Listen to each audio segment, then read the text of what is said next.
allegiance to gratitude.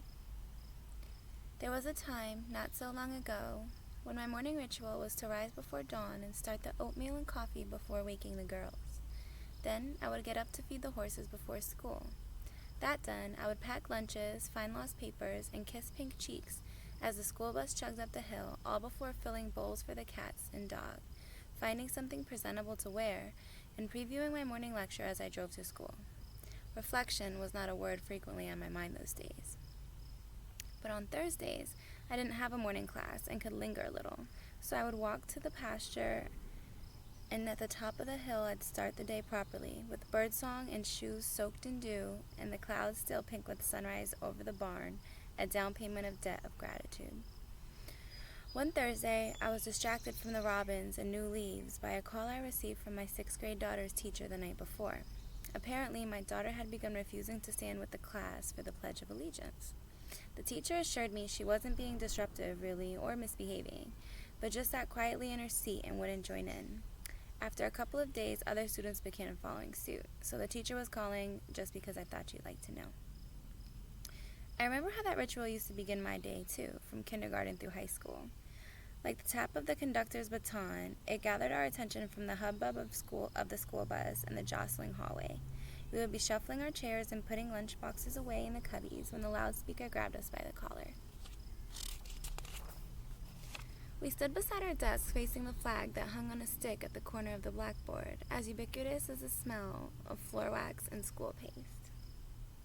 Hand over heart, we recited the Pledge of Allegiance. The pledge was a puzzlement to me, as I'm sure it is to most students. I had no earthly idea what a republic even was, and was none too sure about God either. And you didn't have to be an 8-year-old Indian to know that liberty and justice for all was a questionable premise.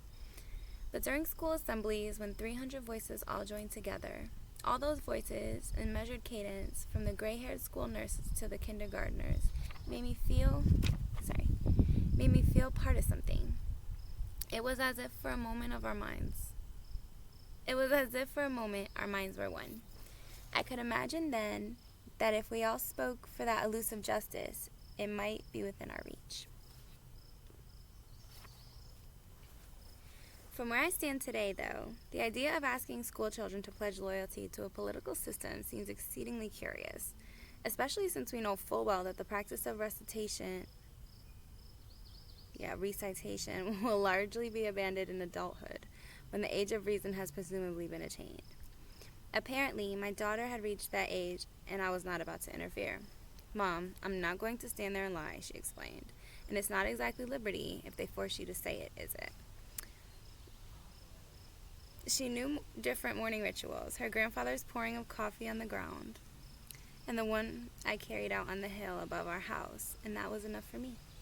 The sunrise ceremony is our Potawatomi way of sending gratitude into the world, to recognize all that we are given and to offer our choicest thanks in return.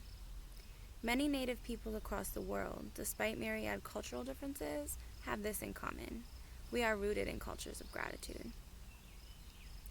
Our old farm is within the ancestral homelands of the Onondaga Nation, and their reserve lies a few ridges to the west of my hilltop. There, just like on my side of the ridge, school buses discharge a herd of kids who run even after the bus monitors bark, "Walk." But at Onondaga, the flag flying outside the entrance is purple and white, depicting the Hiawatha Wampumbo, the symbol of Haudenosaunee Confederacy. With bright backpacks too big for their little shoulders, the kids stream in through doors painted with traditional Haudenosaunee purple under their words. Niawenhaska Nono, a greeting of health and peace. Black-haired children run circles around the atrium through sun shafts over clan symbols etched on the slate floor. Here, the school week begins and ends not with the Pledge of Allegiance, but with the Thanksgiving address, a river of words as old as the people themselves, known more accurately in the Onondaga language as the words that come before all else. This ancient order of protocol sets gratitude at the highest priority. The gratitude is directed straight to the ones who share their gifts with the world. All the classes stand together in the atrium, and one grade each week has responsibility for the oratory. Together, in a language older than English, they begin recitation. It is said that the people were instructed to stand and offer these words whenever they gathered, no matter how many or how few, before anything else was done. In this ritual, their teachers remind them that every day, beginning with where our feet first touch the earth, we send greetings and thanks to all members of the natural world. Today, it is the third graders' turn. There are only 11 of them, and they do their best to start together, giggling a little and nudging the ones who just stare at the floor. Their little faces are screwed up with concentration as they glance at their teacher for prompts when they stumble on the words. In their own language, they say the words they've heard nearly every day of their lives. Today, we have gathered, and when we look upon the faces around us, we see that the cycles of life continue. We have been given the duty to live in balance and harmony with each other and all living things. So now, let us bring our minds together as one as we give greetings and thanks to each other as people. Now our minds are one. There is a pause and the kids murmur their assent.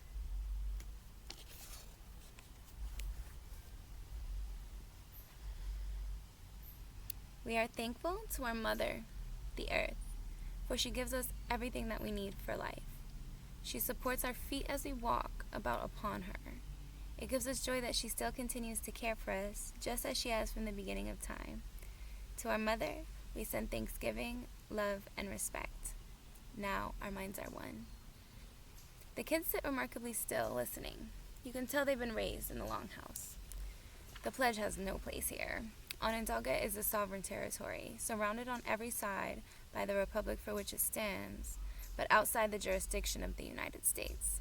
Starting the day with the Thanksgiving address is a statement of identity and exercise of sovereignty, both political and cultural, and so much more. The address is sometimes mistakenly viewed as a prayer, but the children's heads are not bowed. The elders at Onondaga teach otherwise, that the address is far more than a pledge, a prayer, or a poem alone. Two little girls step forward with arms linked and take up the words again. We give thanks to all the waters of the world for quenching our thirst, for providing strength and nurturing life for all beings. We know its power in many forms: waterfalls and rain, mists and streams, rivers and oceans, snow and ice. We are grateful that the waters are still here and meeting their responsibility to the rest of creation. Can we agree that water is important to our lives and brings our minds together as one to send greetings and thanks to the water? Now, our minds are one. I'm told that the Thanksgiving address is at heart an invocation of gratitude, but it is also a material, scientific inventory of the natural world. Another name for the oration is greetings and thanks to the natural world. As it goes forward, each element of the ecosystem is named in its turn, along with its function. It is a lesson in native science. We turn our thoughts to all of the fish life in the water. They were instructed to cleanse and purify the water. They also give themselves to us as food. We are grateful that they continue to do their duties, and we send to the fish our greetings and our thanks. Now our minds are one. Now we turn to the vast fields of plant life. As far as the eye can see, the plants grow, working many wonders. They sustain many life forms. With our minds gathered together, we give thanks and look forward to seeing plant life for many generations to come. Now our minds are one. When we look about us, we see that the berries are still here, providing us with delicious foods. The leader of the berries is the strawberry, the first to ripen in the spring. Can we agree that we are grateful to the berries and that they are with us in this world? We send our thanksgiving, love, and respect to the berries. Now our mind is one.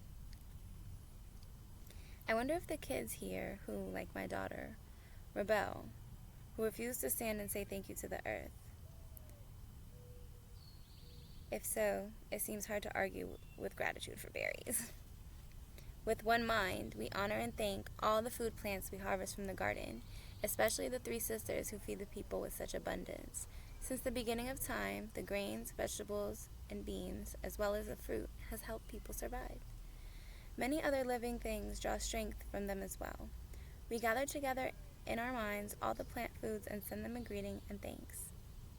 Now our minds are one. The kids take note of each addition and nod in agreement, especially for food. A little boy in a Red Hawks lacrosse shirt steps forward to speak. Now we turn to the medicine herbs of the world. From the beginning, they were instructed to take away sickness. They are always waiting and ready to heal us. We are so happy that there are still among us those special few who remember how to use the plants for healing.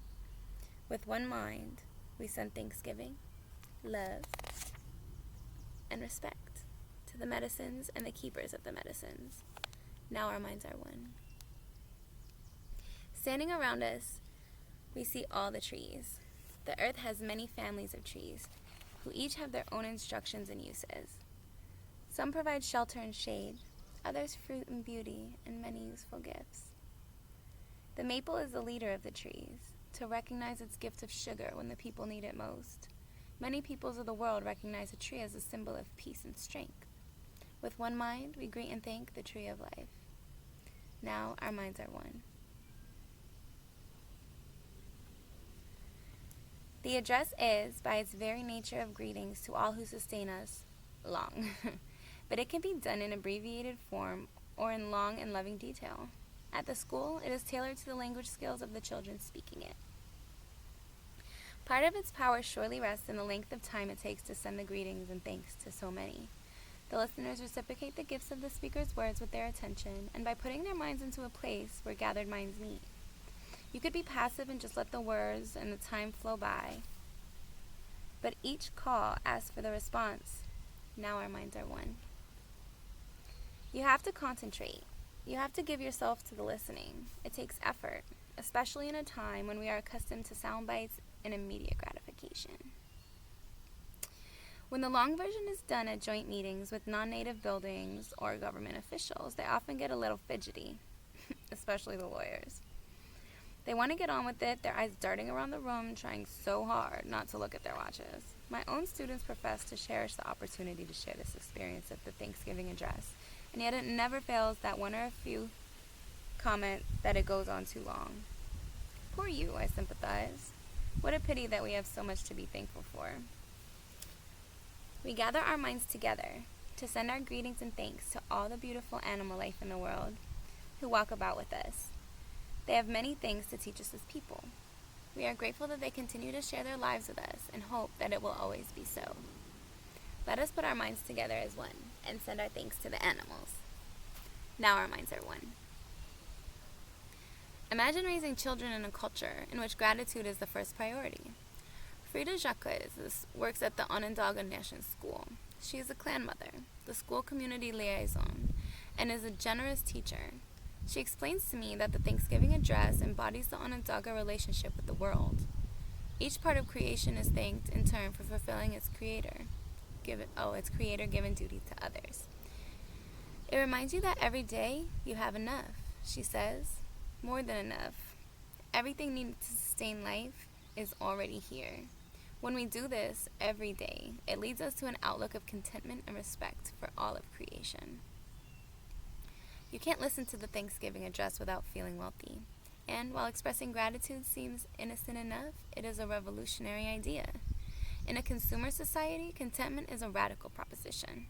Recognizing abundance rather than scarcity undermines an economy that thrives by creating unmet desires. Gratitude cultivates an ethic of fulfillment, but the economy needs emptiness.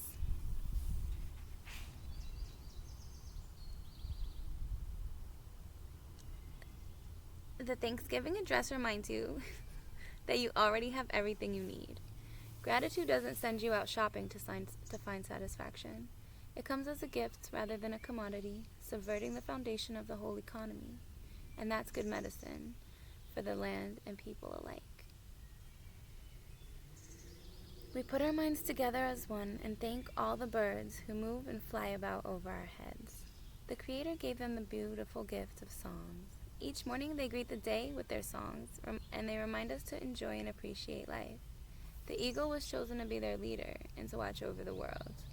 To all the birds, from the smallest to the largest, we send our joyful greetings and thanks. Now our minds are one. The oratory is more than an economic model. It's a civics lesson, too.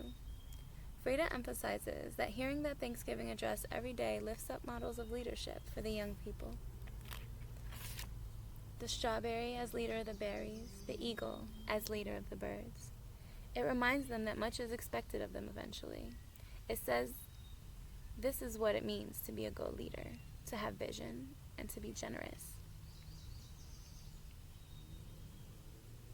To sacrifice on behalf of the people. Like the maple, leaders are the first to offer their gifts. It reminds the whole community that leadership is rooted not in power and authority, but in service and wisdom. We are thankful for the powers we know as the four winds. We hear their voices in the moving air as they refresh us and purify the air we breathe.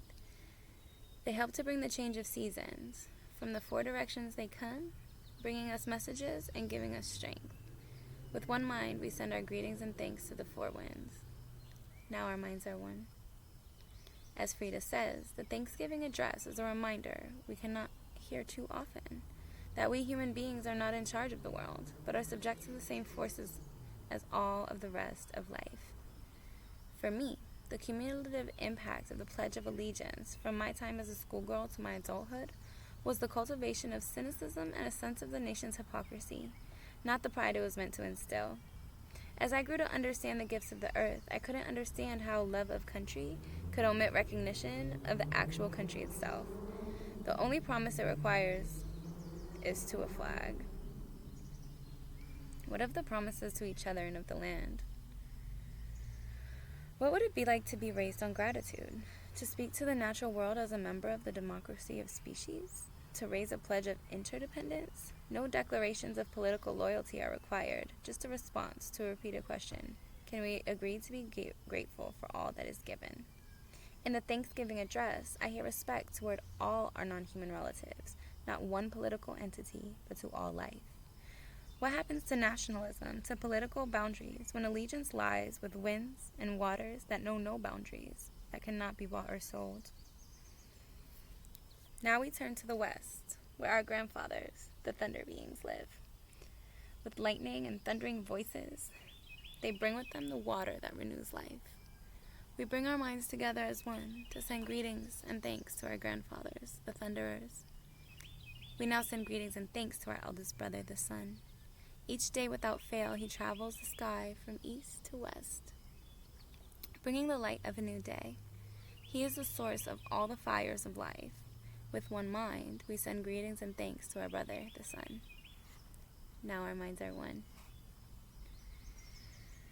The Haudenosaunee have been recognized for centuries as masters of negotiation. For the political prowess by which they've survived against all odds, the Thanksgiving address serves the people in myriad ways, including diplomacy. Most everyone knows the tension that squeezes your jaw before a difficult conversation or a meeting that is bound to be contentious. You straighten your pile of papers more than once, while the arguments you have prepared stand at attention like soldiers in your throat, ready to be deployed. But then the words that come before all else begin to flow, and you start to answer. Yes, of course we can agree that we are grateful for Mother Earth. Yes, the same sun shines on us, each and every one of us. Yes, we are united in our respect for the trees. By the time we greet Grandmother Moon, the harsh faces have softened a bit in the gentle light of remembrance. Piece by piece, the cadence begins to eddy around the boulder of disagreement and erode the edges of the barriers between us. Hey, little bird. Yes, we can all agree that the waters are still here. Yes, we can unite our minds in gratitude for the winds. Not surprisingly, Haudenosaunee decision-making proceeds from consensus, not by a vote of the majority. A decision is made only when our minds are one. Those words are a brilliant political preamble to negotiation, strong medicine for soothing partisan fervor. Imagine if our government meetings began with a Thanksgiving address. What if our leaders first found common ground before fighting over their differences? We put our minds together and give thanks to our oldest grandmother, the moon, who lights the nighttime sky.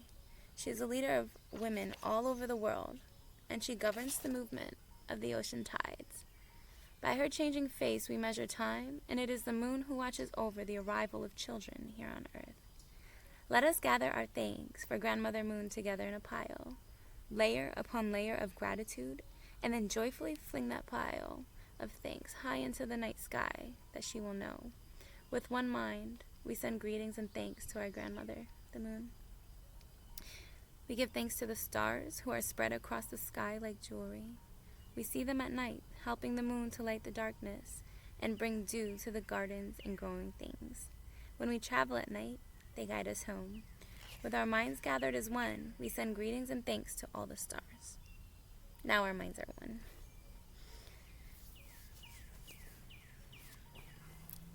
Thanksgiving also reminds us of how the world was meant to be in its original condition. We can compare the roll call of gifts bestowed on us with their current status. Are all the pieces of the ecosystem still here doing their duty? Is the water still supporting life? Are those birds still healthy?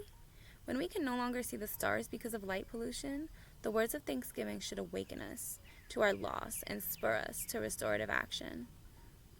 Like the stars themselves, the words can guide us back home. We gather our minds to greet and thank the enlightened teachers who have come to help us throughout the ages.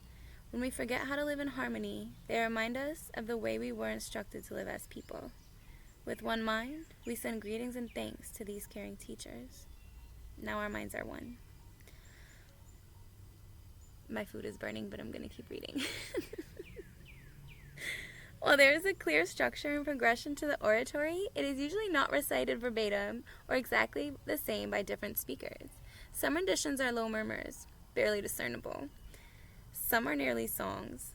I love to hear Elder Tom Porter hold a circle of listeners in the bowl of his hand. He lights up every face, no matter how long the delivery. You wish it was longer. Tommy says, "Let us pile up our thanks like a heap of flowers on a blanket. We will each take a corner and toss it high into the sky. And so our thanks should be as rich as the gifts of the world that shower down upon us, and we stand there together, grateful in the rain of blessings." We now turn our thoughts to the Creator, our Great Spirit, and send greetings and thanks for all gifts of creation. Everything we need to live a good life is here on Mother Earth. For all the love that is still around us, we gather our minds together as one and send our choicest words of greetings and thanks to the Creator. Now our minds are one. The words are simple, but in the art of their joining, they become a statement of sovereignty, a political structure, a bill of responsibilities, an educational model, a family tree, and a scientific inventory of ecosystem services. It is a powerful political document, a social contract, a way of being, all in one piece. But first and foremost, it is the cradle for a culture of gratitude. Cultures of gratitude must be cultures of reciprocity also. Each person, human or no, is bound to every other in a reciprocal relationship. Just as all beings have a duty to me, I have a duty to them. If an animal gives its life to feed me, I am in turn bound to support its life. If I receive a stream's gift of pure water, then I am responsible for returning a gift in kind. An integral part of a human's education is to know those duties and how to perform them. The Thanksgiving address reminds us that duties and gifts are two sides of the same coin. Eagles were given the gift of far sight, so it is their duty to watch over us. Rain fulfills its duty as it falls because it was given the gift of sustaining life. What is the duty of humans? If gifts and responsibilities are one, then asking what is our responsibility is the same as asking what is our gift. It is said that only humans have the capacity for gratitude. This is among our gifts. It's such a simple thing, but we all know the power of gratitude to incite a cycle of reciprocity. If my girls run out the door with lunch in hand without a thanks mama, I confess I get to feeling a tad miserly with my time and energy. But when I get a hug of appreciation, I want to stay up late to bake cookies for what's in tomorrow's lunch bag. We know that appreciation begets abundance. Why should it not be so for Mother Earth, who packs a lunch for us every single day? Living as a neighbor to the Haudenosaunee, I have heard the Thanksgiving address in many forms, spoken by many different voices, and I raise my heart to it, like raising my face to the rain. But I am not a Haudenosaunee citizen or scholar, just a respectful neighbor and a listener. Because I feared overstepping my boundaries and sharing what I have been told, I asked permission to write about it and how it has influenced my own thinking. Over and over, I was told that these words are a gift of the Haudenosaunee to the world. When I asked Onondaga Faithkeeper Oren Lyons about it, he gave his signature slightly bemused smile and said, "Of course you should write about it. It's supposed to be shared. Otherwise, how can it work?" We've been waiting 500 years for people to listen. If they'd understood the Thanksgiving then, we wouldn't be in this mess. The Haudenosaunee have published the address widely, and it has now been translated into over 40 languages and is heard all around the world. Why not here in this land? I'm trying to imagine how it would be if schools transformed their morning to include something like the Thanksgiving address.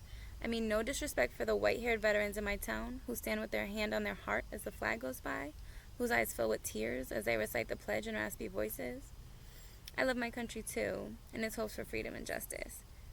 But the boundaries of what I honor are bigger than the Republic. Let us pledge reciprocity with the living world. The Thanksgiving address describes our mutual allegiance as human delegates to the democracy of species. If what we want for our people is patriotism, then let us inspire true love of country by invoking the land herself. If we want to raise good leaders, let us remind our children of the eagle and the maple. If we want to grow good citizens, then let us teach reciprocity. If we aspire for justice for all, then let it be justice for all of creation. We have now arrived at the place where we end our words. Of all the things we have named, it is not our intention to leave anything out. If something was forgotten, we leave it to each individual to send such greeting and thanks in their own way. And now our minds are one. Every day with these words, the people give thanks to the land. In the silence that falls at the end of those words, I listen, longing for the day when we can hear the land give thanks for the people in return.